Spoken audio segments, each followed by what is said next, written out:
السلام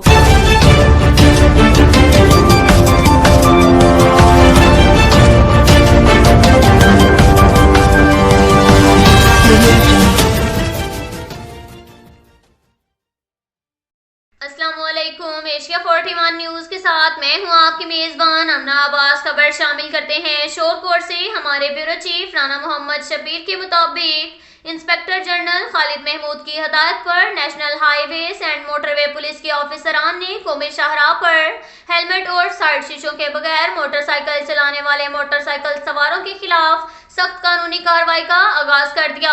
قومی شاہراہوں پر اب تک ان کی خلاف ورزیوں پر 25,000 سے زائد موٹر سائیکل بند کیے جا چکے ہیں۔